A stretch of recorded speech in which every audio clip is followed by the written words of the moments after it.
First things first, Cam Newton is back in Carolina Sunday. Can he avoid an upset in his much-hyped return?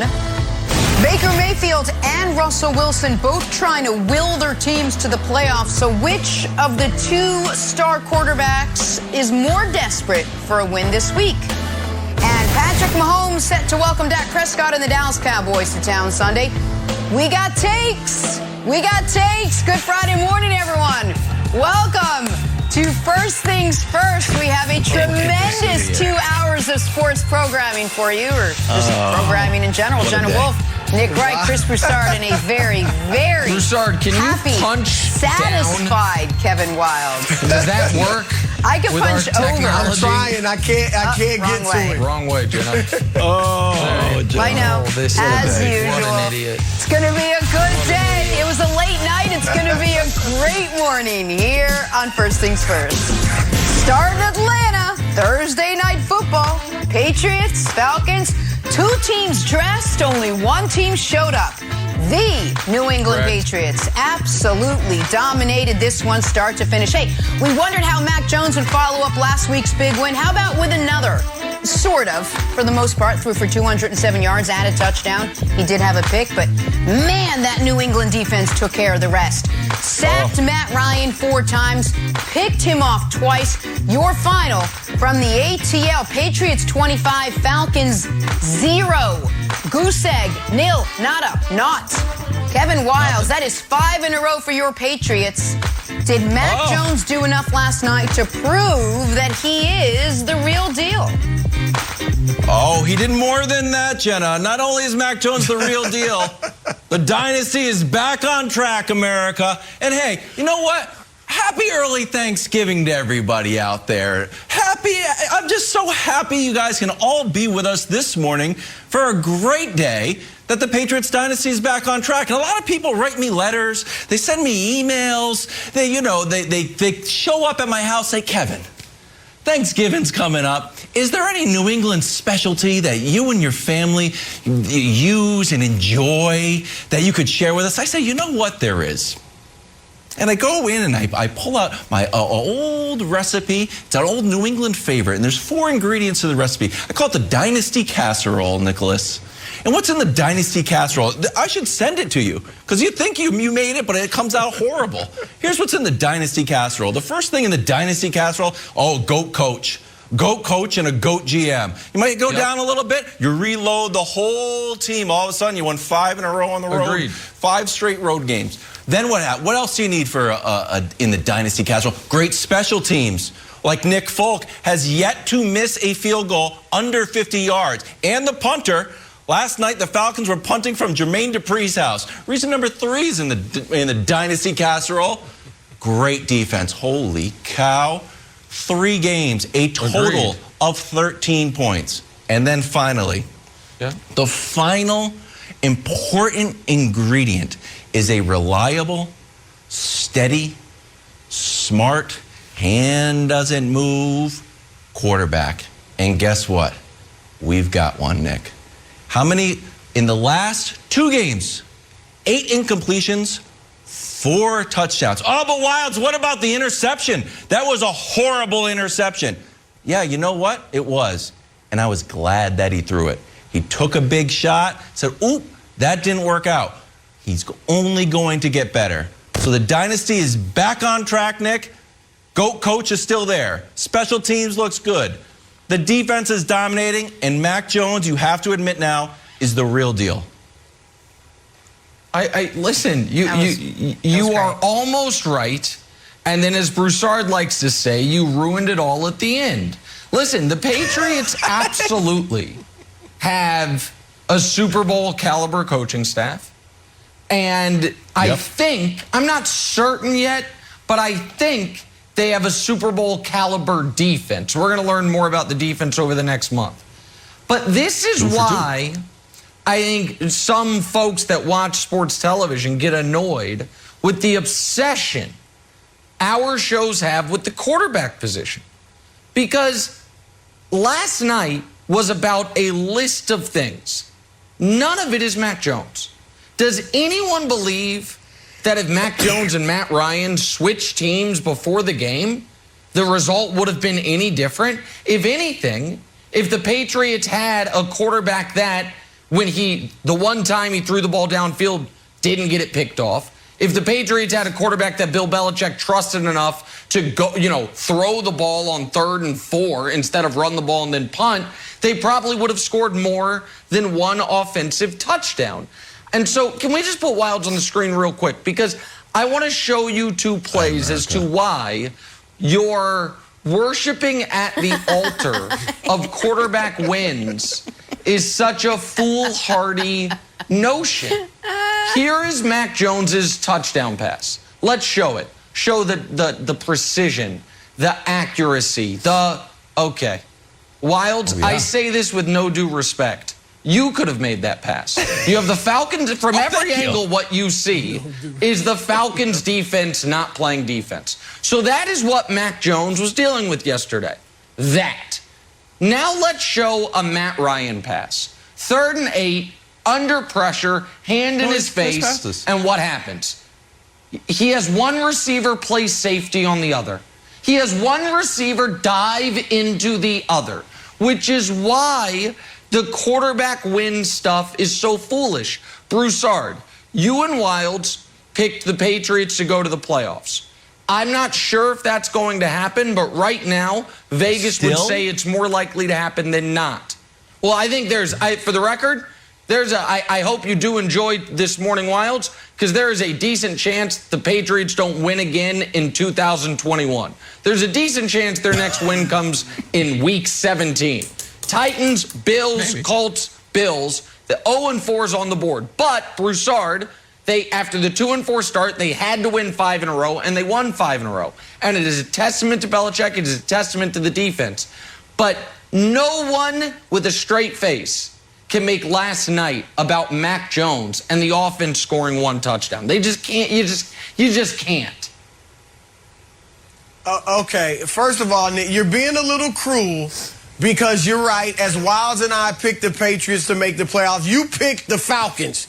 You just destroyed the Falcons in the little highlight without saying, but I think they're a playoff team. They missed Calvin Ridley. You think they're a playoff team. I didn't know Calvin Ridley was going to leave. No Cordarrelle Patterson. Oh, yeah, I mean, some things have happened. Had they had Calvin Ridley, I mean, 2 best offensive players. It hurts. Story. Yeah, it hurts. Yeah, it might have been. Right. So there's that. All right, there's that. Now, Nick, I'll give you this. Last night was not about Mac Jones primarily.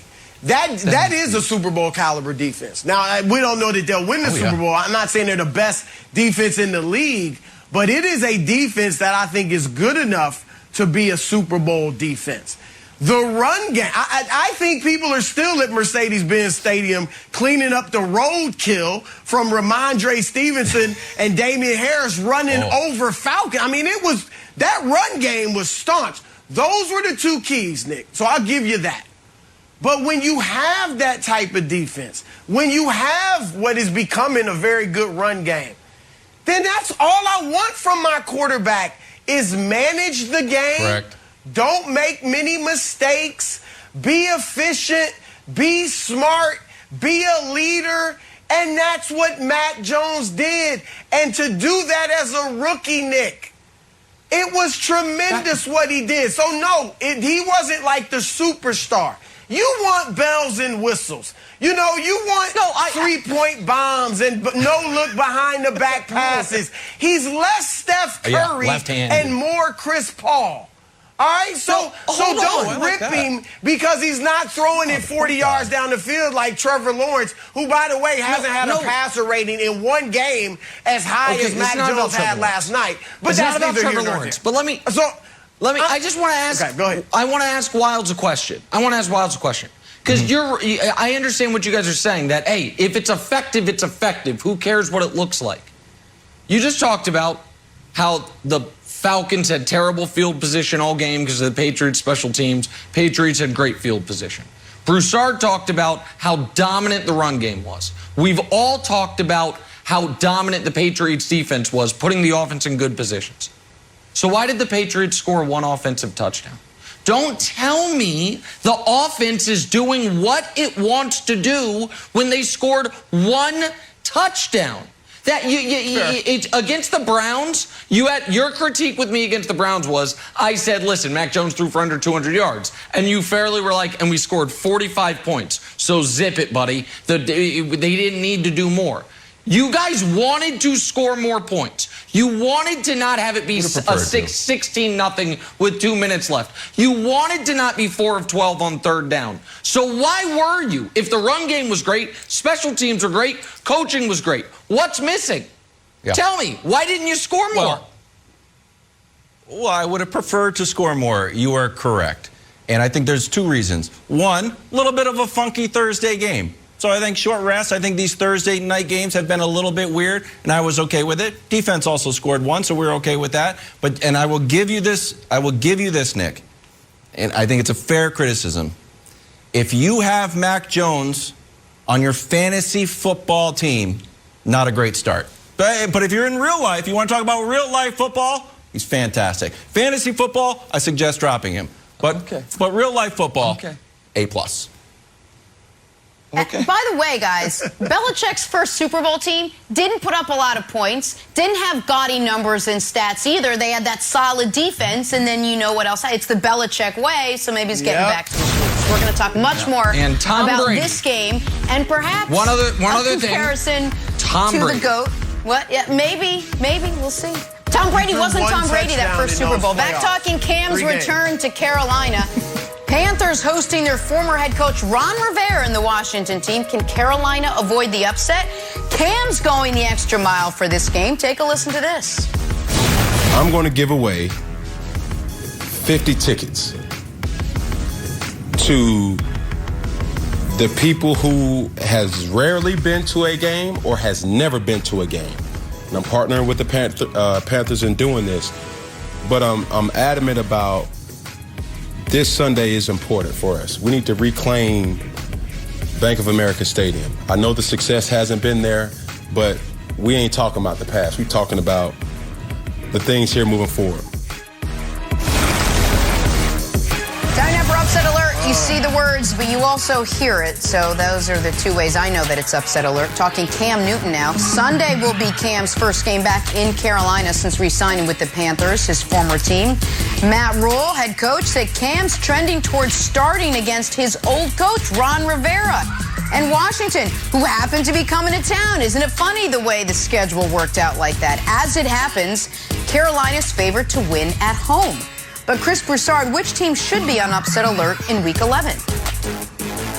All right, first, Jenna, I'm starting to wonder, is every wild segment going to be about the Patriots? But that's me. We'll see. We'll find out. All right, I've got the Colts upsetting Buffalo, or Upset Alert. You know, it's just an alert. The Colts in Buffalo. All right, the Colts are one of the hottest teams in the league. They won 4 of their last 5, and I get it. They beaten up on chumps. You know, the Jaguars, the Jets, teams like that. They haven't yet beaten a good team, but they've come close.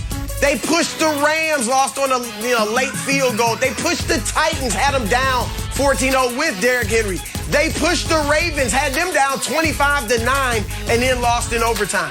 So the Colts, I believe, are a legitimate team. And Nick, I did pick them also to make the playoffs, and it's starting to look good. Here's the other thing. Rookie right tackle Spencer Brown in Buffalo is out with COVID, likely out. We're not 100%, but he's likely out with COVID. Now, that's critical because he missed the game against the Jaguars. You wonder, how in the world did Buffalo lose to Jacksonville? No Spencer Brown. All right, Josh Allen was under duress all night long. 4 times he was sacked, threw 2 interceptions, no touchdowns. Indy may capitalize on the loss of this right tackle from Northern Iowa, Spencer Brown. So watch out. It's an alert. Indy over Buffalo. An alert. All right, I'm going to go Baltimore in Chicago, Nick. Baltimore. While the Patriots are surging, Baltimore's kind of going the other way. They got blown out by the Bengals at home. They escaped with a win against the Vikings. They got that funky loss against the Dolphins where Lamar got sacked 4 times. Feels like Brian Flores unlocked something. Now, granted, that was on Thursday. So it's like almost like a miniature bye week. He had an extra long time to rest and recuperate. Yeah, but now Lamar missed practice the other day with a non-COVID sickness. So I don't know if Lamar is going to be at full strength. Meanwhile, the Bears are coming off a bye. Last time we saw Justin Fields, he had one of the best games of his young career, threw for 270 yards against the Steelers, whose defense is no slouch. So again, it's not an outright win, but a strong alert. Not just an upset alert, a strong alert I'm sending to Baltimore. Could see the Bears winning this one, Nick. All right, so here's the thing. I was going through this week's games, and my favorite pick for upset alert was Bears over Ravens. And then I saw my buddy Kevin Wildes had it, and I'm like, Wildes is going to have so many bad takes today. I just want to let him have a good one. So I was like, I'll go after Wildes. And then I was like, I'll go Colts over Bills. And I was like, my buddy Chris Broussard has that one. I totally agree with you guys. These are the two best upset picks of the week, and I'll just try to add to your points. On Ravens-Bears, we have to realize the Ravens have not been a good defense this year. And the point you made about Justin Fields is the one that matters. It got overshadowed because of the just absurdity of the officiating in that Bears game. But that should have been Justin Fields' signature moment of his young rookie season. I believe that second half he played was the highest ceiling any rookie quarterback, including my guy Trevor Lawrence and your guy Mac Jones, has played in a half of football so far this year. I think it was the best half of football a rookie quarterback has played. I thought he was great. So I like the Bears in this spot. And while I don't think people have unlocked the way to beat Lamar, I do think teams are going to continue to split, kind of the anti-Mahomes strategy until he adjusts. On Colts-Bills, we know Josh Allen's a roller coaster. Broussard's point about the offensive line's a good one. That's how Jacksonville took advantage of it. And the Bills, while their defense has been the best in football, their offense has been somewhat hit and miss this year.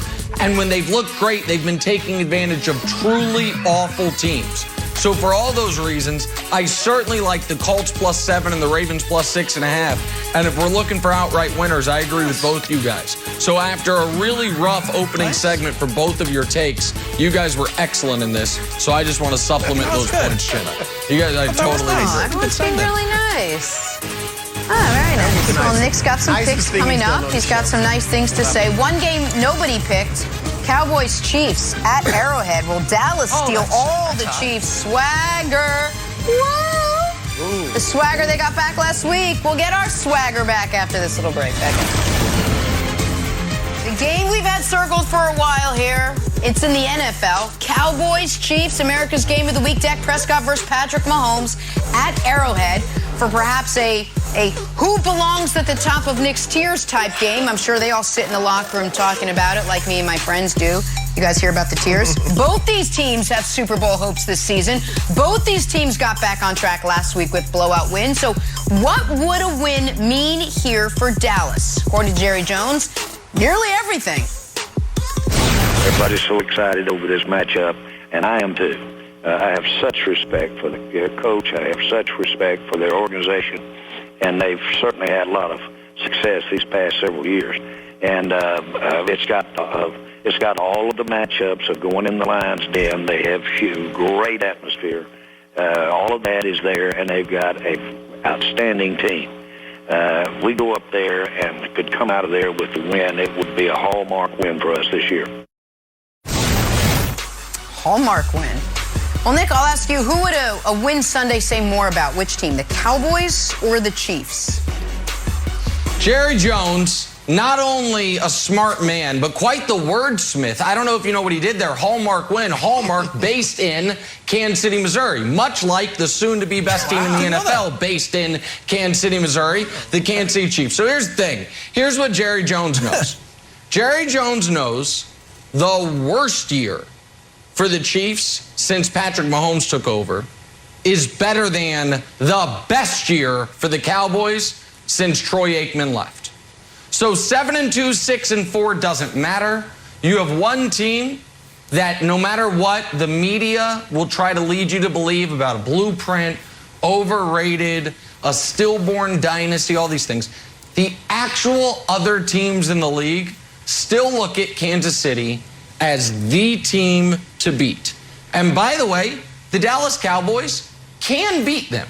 This is not some guaranteed victory for the Chiefs. The Cowboys are an extraordinary team. As Jenna alluded to, there's a reason they're at the top, 3 times at the top of the committee's prestigious tiers. However, what I am interested to see and what I am most interested to watch in this game, Broussard, is we saw Kansas City dominate the Raiders. So Gus Bradley is the Raiders defensive coordinator.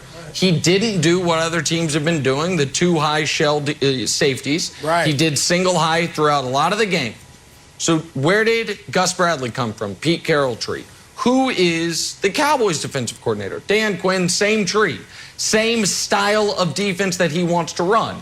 Is Dan Quinn going to try to do what we do, or is he going to adjust? That's the first factor. Right. The second factor that I want to see is how much of the Chiefs' defensive resurgence over the last 5 weeks is real. Now, I've shown you the graphics that they're, the best second-half defense of the last 20 years in the NFL. We know that. However, even I will say some of that is Daniel Jones, Jordan Love, and then Derek Carr kind of giving up mid-game. Dak Prescott and a healthy Cowboys team can beat you in every different direction. Dak can beat you, the receivers can beat you, and we know their dual-threat running back can beat you. So I don't need the Chiefs to, pitch a second-half shutout as they have been doing consistently over the last month. But can they hold Dallas to 24? Can they show some resistance? Those are the things that, to me, will give real evidence that the Chiefs, once the defense got healthier and once they stopped playing Daniel Sorensen all the time, that they're a credible defense. So this is the game of the week for a reason. But to answer the question directly before I throw it to you, I think the victory would say more for the Cowboys. Because the Cowboys are still trying to prove that they belong at the grown-ups table. The Chiefs, everyone knows they belong at the grown-ups table. The question just is, did they have too much to drink before they sat down and they're spilling the food on themselves? The Cowboys, if they win this game, will be considered unanimously a credible Super Bowl contender or favorite. The Chiefs already are considered that. So I believe the game actually means more for Dallas. All right, Nick, I agree with a lot of what you said. Like you, I'm interested in seeing, is this Chiefs defense really improved? They've allowed fewer than 13 points a game over their last 3. Impressive until you really look at who they were playing. The Giants, no big deal holding them down. The Packers without Aaron Rodgers. And the Raiders, who had a good offense but have been stumbling, the week before they stumbled. Yes. Right. And they lost Henry Riggs, which obviously hurt you physically on the field, but that had to have an emotional impact in that locker room that might derail the rest of their season. So they weren't the same team. So Dallas, as you said, is a real test for that defense. And if they do hold them to 24, as you suggested, that'll be impressive. And that will tell us, okay, this defense is now for real. And obviously you got faith in the offense, so the Chiefs are back. And for that reason, Nick, I think this victory would say more about the Chiefs if they win. Because I disagree with you. I think we know what Dallas is. Yeah, we look back at the last quarter century and say, oh, they can't be that good. Look at the last 25 years with them. They haven't done anything. But these are different guys. It's a different team. They've beaten good teams already this year.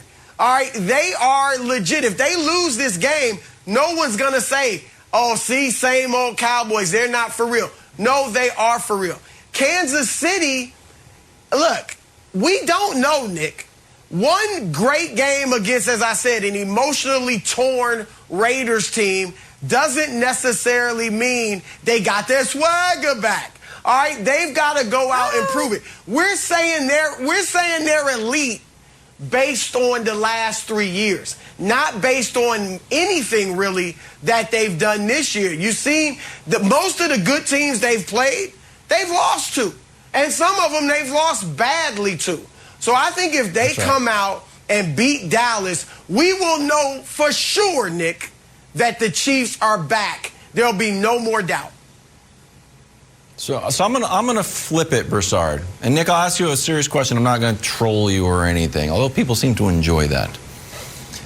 If the Chiefs lose in ugly or just like moderately ugly, but it's not like a close one that goes to overtime that you lose by a field goal. It's something where it feels like the offense is stilted.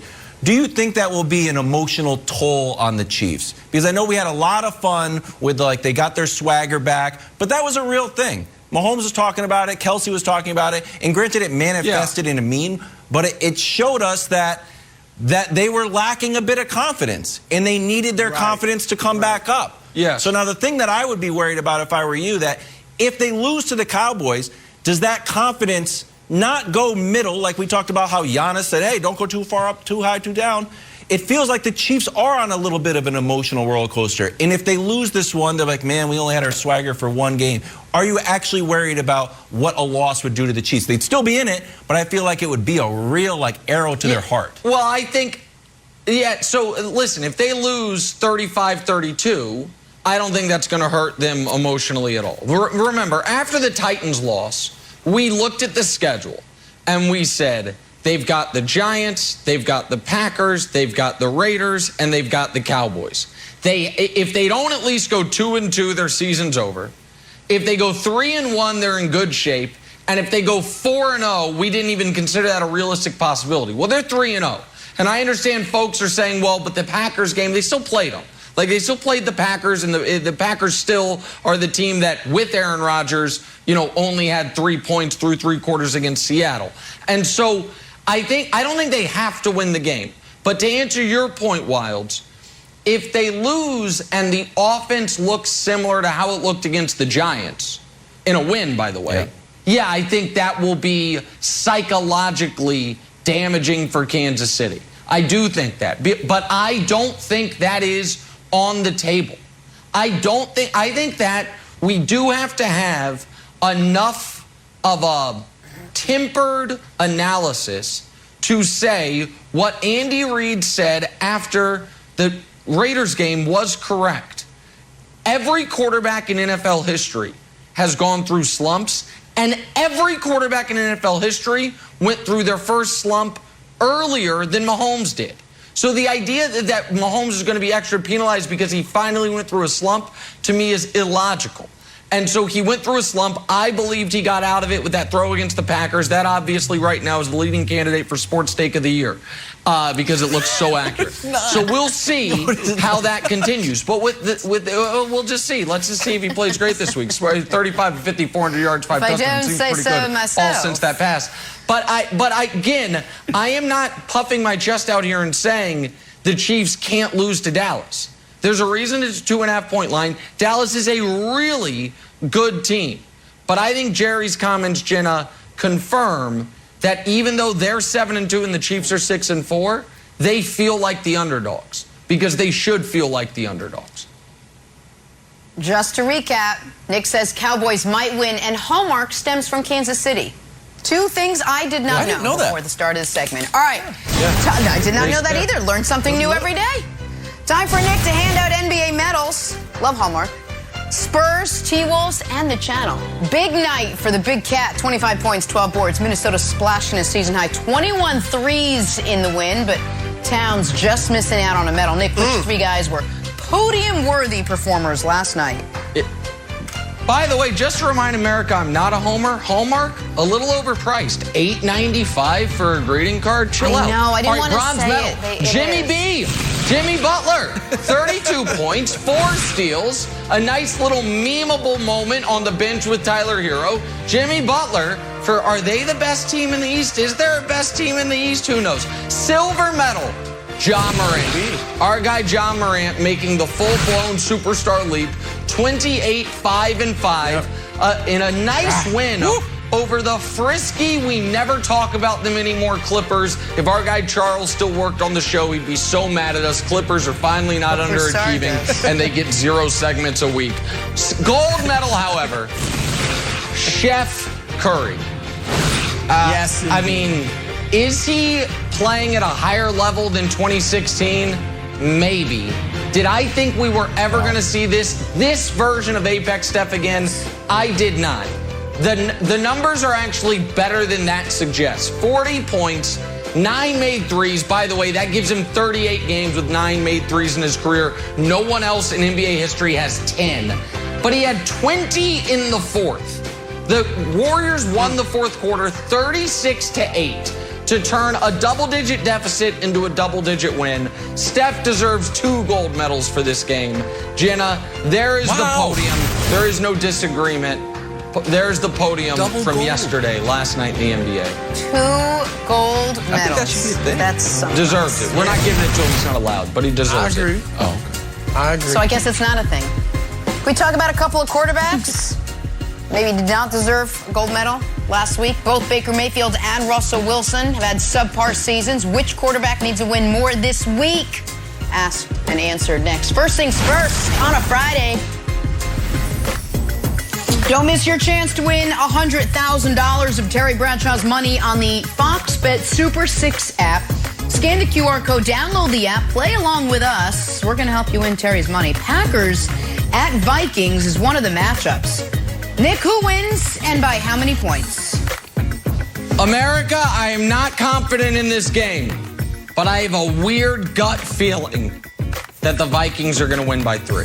It is not an official pick, doesn't go on my ledger, but I've got the Vikings by 3. I don't know why. It's just a little splinter in my brain is telling me that, Broussard.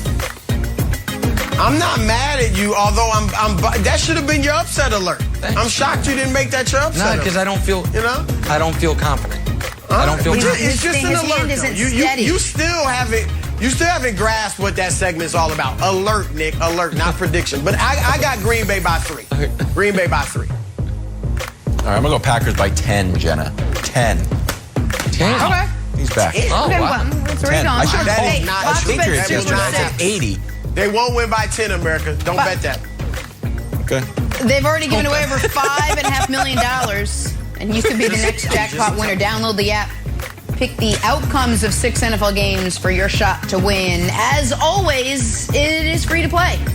So go ahead and do that, whether it's by 3 or by 10, or if the Vikings you think might win. Big weekend in the NFL for a few teams for a few different reasons. For the Browns, they got the Lions Sunday, the Seahawks hosting the 8-2 Cardinals. For Baker, it's been the most challenging season of his career between the injuries, the OBJ drama, the contract talks, that one Progressive commercial that wasn't as funny as the others. It's obvious why Broussard has him number 1 on the Bud list. Pretzel one. As far as Russ goes, he returned last week from the finger surgery but got shut out for the first time ever. Things could get sleepless in Seattle if they don't get this season turned around. So, Nick, which quarterback is more on the line Sunday, Baker or Russ?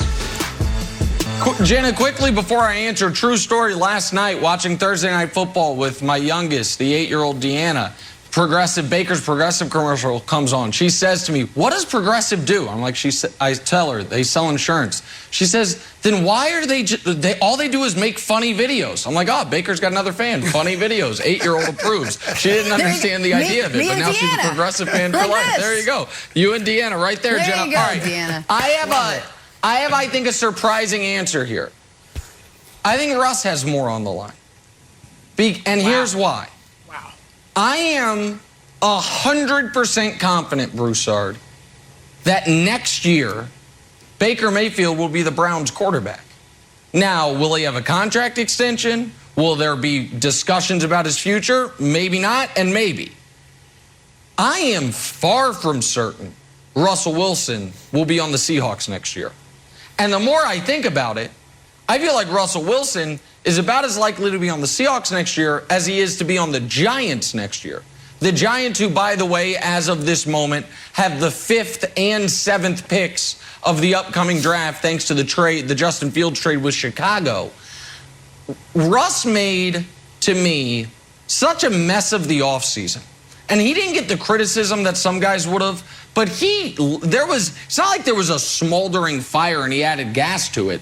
He went out in the woods with his matches and his flint and everything, started a fire out of nowhere, and then kept adding gas to it. Talked to Dan Patrick about it, had his agent release a list. That's how his offseason went.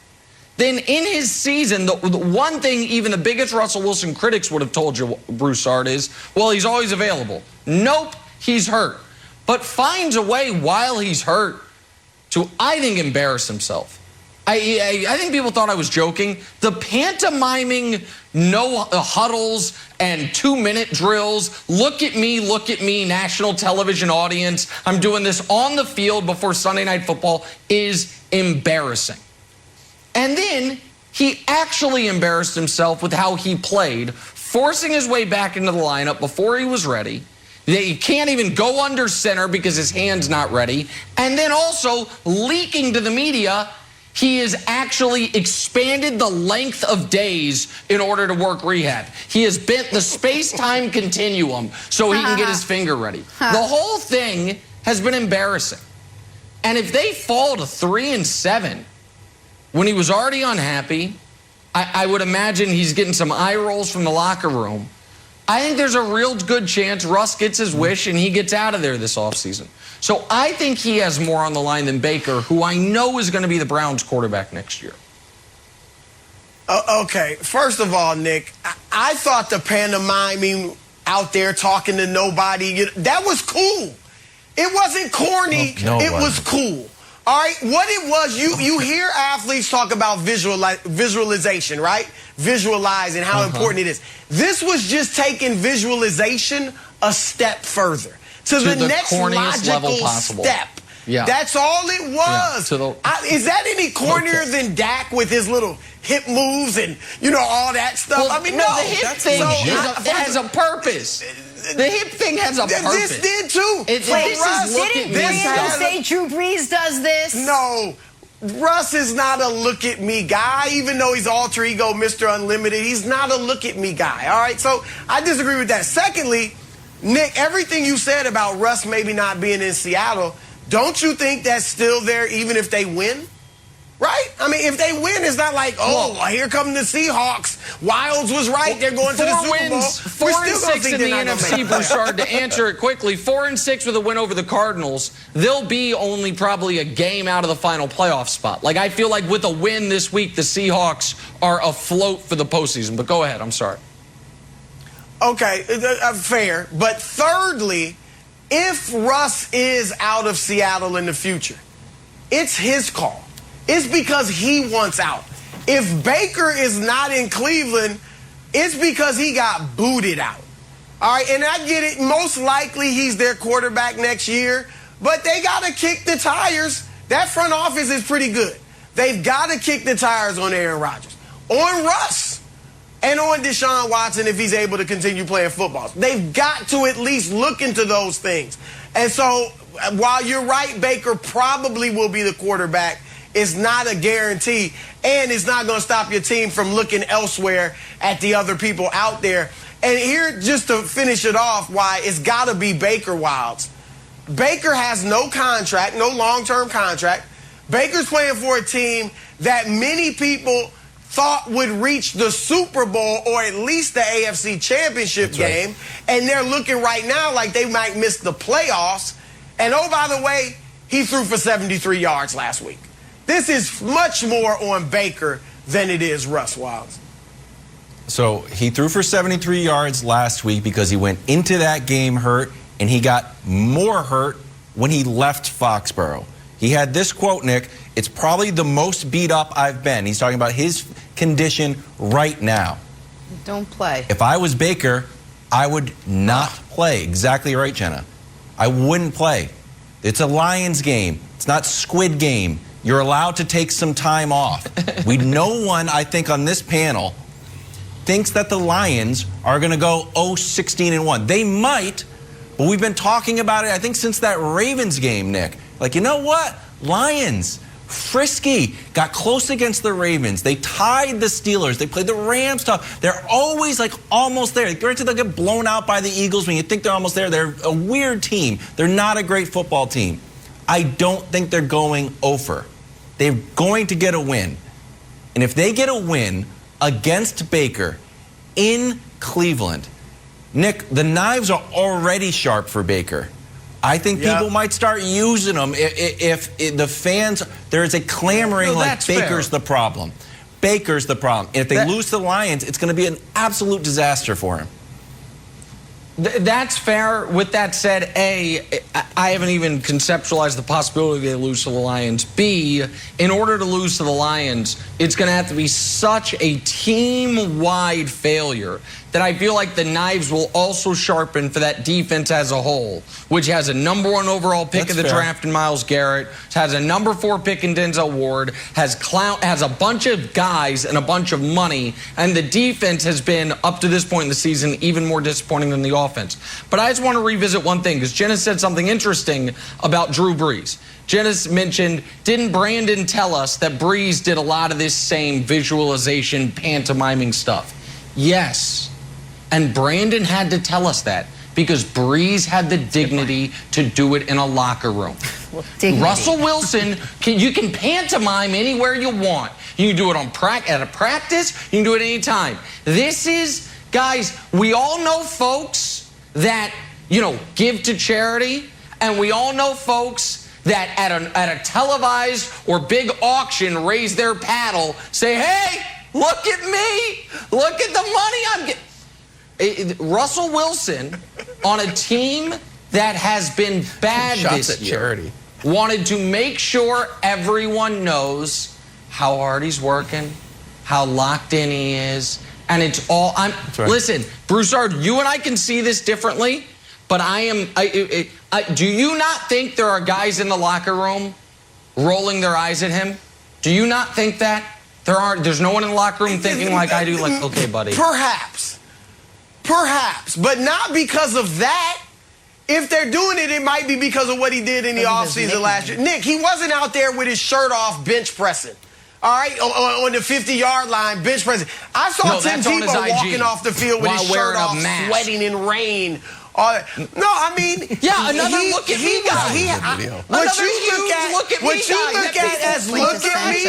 guy. What you consider look at me, I consider the courage and the self-assuredness to go out there and do something that many people like you would think was corny and do it all for all of us to see. He's that self-assured that he could go out there and do that. I totally disagree with you. We'll say this about both those guys. If you are healthy enough or if you put yourself out there to play, this is what we talk about. You are fair game for criticism. So keep that in mind. Back to our top story. The Patriots steamrolled the Falcons Thursday Night Football. Did Mac Jones prove that he is, in fact, the real deal, Nick? We'll have that for you next. First things first. Sunday, we got a huge doubleheader on Fox. First, the Packers take on the Vikings or other regional action. Then in America's Game of the Week. We've been talking about it all morning. Dak and the Cowboys, Patrick Mahomes and the Chiefs. It's all on Fox and the Fox Sports app. Time now for stories to start your morning. Sponsored by Ram Trucks, built to serve. Thursday Night Football, Patriots at Falcons. Falcons were such gracious hosts. They basically let the Patriots do whatever they wanted. And they wanted to dominate on both sides of the ball. Another nice night for Mac Jones, 207 yards and a touchdown, had a pick. And that top 5 New England defense held the Falcons to 0 points and 0 highlights. You look at this Patriots team and the way they're winning games, that dominant defense, protecting the ball on offense. It's not sexy, but it is so effective.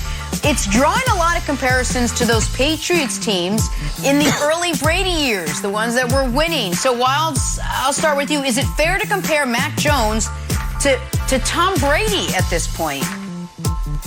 Look, it's fraught with peril to compare any young player to the greatest of all time.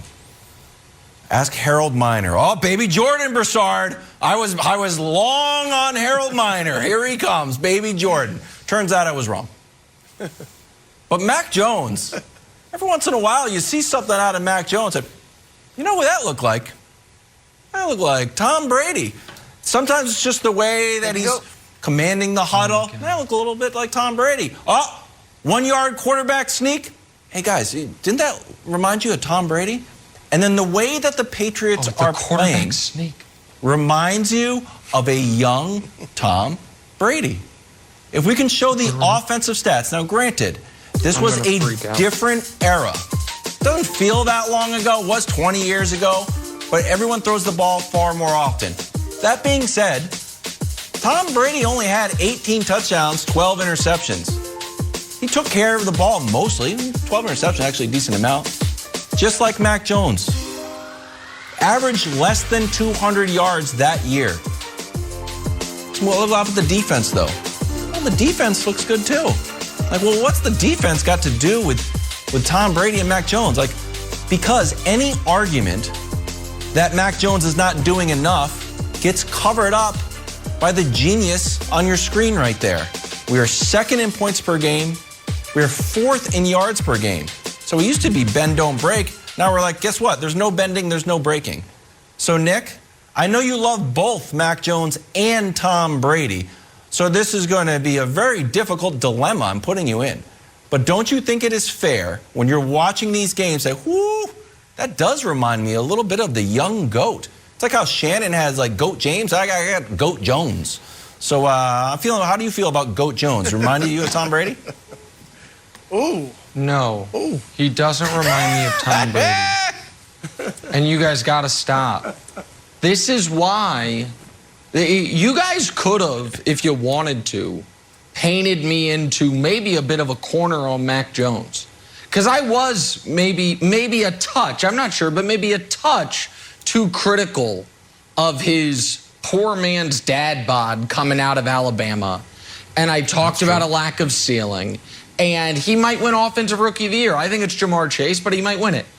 But instead of painting me into that corner, you guys have now changed it to, hey, let's do a Mac Jones versus a, 10-time Super Bowl appearance, 7-time champion, greatest quarterback ever comp.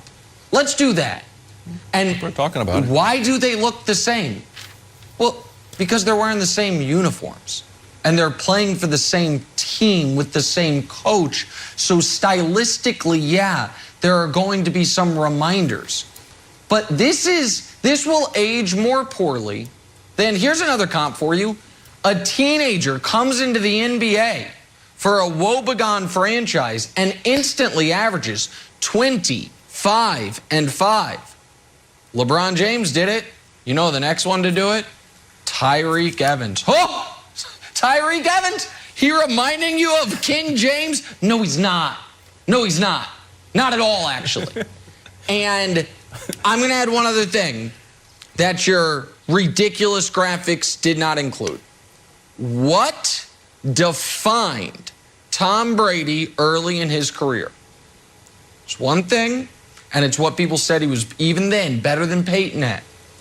Fourth quarter comebacks, comeback victories, game-winning drives.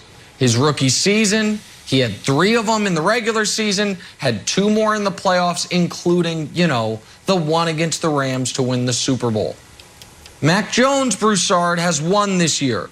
It came against old pencil neck Davis Mills in a game they should have never needed a comeback because they were playing the Houston Texans. So I have not been one that's ever been called the biggest Tom Brady fan. But how dare Kevin Wildes compare the most accomplished football player ever to Mac Jones because they happen to play for the same organization? It's insulting to Brady. All right, look. Wildes went too far with the GOAT Jones. All right, that's a bridge too far. All right, but Nick, you have not been a touch hard on Mac Jones. You have been a bear hug hard on Mac Jones, okay? And you just defeated your whole argument when you started, when you said, I was critical of the dad bod. Guess who else had a dad bod?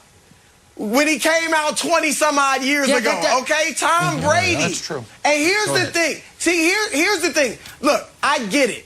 You're hesitant to compare anybody to an all-time great, whether it's a Tom Brady, a Michael Jordan, or LeBron James. I get all that. And we're not predicting, I'm not at least, that Mac Jones has half of the success that Tom Brady had in terms of winning. But Nick, the similarities are absolutely, positively undeniable. They are, and not just because, yes, Belichick, Josh McDaniels, New England, all of that. But there's more, Nick. The emotional makeup of these guys. The emotional makeup. All right, the accuracy, the efficiency, the smart decision making, the quick release, the lack, if you will, of physical tools. All of that is similar. Mac Jones is a winner. And everybody in that locker room knows it, and they knew it even when Cam Newton was still there. And Tom Brady was a winner. Look, we give, and rightly so. We look at that defense back 20 years ago. We look at, Belichick and, it was so much other than Brady. Adam Vinatieri kicking all these field goals. But that team, Nick, was 5-11 the year before Brady took over. With Belichick, with those defensive players. That team was 0-2 with a Pro Bowl quarterback, Drew Bledsoe, to start that season. He gets hurt. Brady comes in immediately, and they go 11-3. There was something about him that was beyond his physical gifts, beyond his ability to throw the football. He was a winner. Yes. And I see, again, not predicting 3 Super Bowls for Mac Jones, but he has similar attributes. Tom Brady, Nick, you want to kill Mac for not throwing a bunch of touchdowns. Tom Brady, I said it earlier, threw 1 touchdown in 3 playoff games, including the Super Bowl, when they won it in 2001. He averaged fewer than 6 yards per attempt. When they won their 3rd Super Bowl, he threw for less than 200 yards a game. Like, the similarities, Nick, you can't deny them. I'm sorry. No matter how much I can deny it. No, the similarities are they both play quarterback for the Patriots. And they both are limited physically. Yes, sure. I think you're being a little harsh on Brady. But yeah, that's fine. This is why everyone's lost their minds. Last night on national television, Wilds, we watched a team play the 31st ranked defense whose offense was without its two best offensive players, who could not get out of its own way. We watched that team go 4 for 12 on 3rd downs, score 1 offensive touchdown, and have 16 points at the 2-minute warning of the game. And we are asking the question, could the quarterback of that team, is it fair to compare him to the greatest football player ever? It's bat bleep insane. It's totally insane behavior. And you know it, Wilds. You've got to know it as a Patriot fan. Here's the thing. But you remember young Tom Brady, correct? People think that Tom Brady came out of the womb with Randy Moss on the sidelines. That's not who he was. Right. He grew into that guy. And by the way, that wasn't Tom Brady's rookie year. That was Tom Brady's 2nd year. So this is Mac Jones straight out of Alabama playing like this. And the reason why there is so much optimism and why everyone in New England, in America, and around the globe feel like Mac Jones is the real deal, because you can see him actively getting better during the game. That interception, I think, was good for him that he had. But this is why. He has to learn, and we won. You can see anything you want to see. You can see anything you want to see if you lie to your eyes. If you've convinced yourself that up 2 scores in a game where the opposing team can do nothing, throwing a pick is good, then yes, you can convince yourself he's 100%. Tom Brady. If you want to just lie to yourself about the tooth fairy as well, sorry kids, you can do that as well. But you got to be honest at some point. Test them out. Have a great weekend, everyone. Undisputed starts right now.